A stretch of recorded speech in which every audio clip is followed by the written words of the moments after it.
ওই কাকা কাকা কি বাতি যা কি হয়েছে তোর? কাকা আমি রাস্তাতে আই দেখে 100 টাকা পাইছিলাম। এতদিনে আমার বাতি যে একটা কামের কাম করছো রে, 100 টাকা পাইছো, ভালোই হয়েছে বাজান। আমার 1 সপ্তাহ খরচ হইব তো। চল এখনই খাইতে দেখি আয়া। কাকা আমি তো টাকাটা ফালাই দিয়েছি। বাতি যা, এটা কোনো কাম করলা? টাকা ভালো রাখলা কেন তুমি? কাকা টাকাটা হলো জালটে হেলিকা ফালাই দিয়েছি।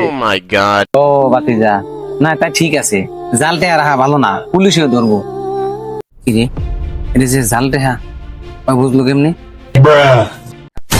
ও বাতি যা, এটা যে জালটা তুমি কেমনে চিনলা? কাকা একের মাঝে 3টা শূন্য, এরকম কোনো টাকা দেখছেন আপনি? আইলে ভাই কামটা করছি কি? আরে একের লাগে 3টা শূন্য রে, তো 1000 টাকা। আরে 1 বছর খাইতে পারতাম আমরা দুজনে মিললা। কাকা আমি কামটা করলাম কি, 1000 টাকা ফালাই দিলাম।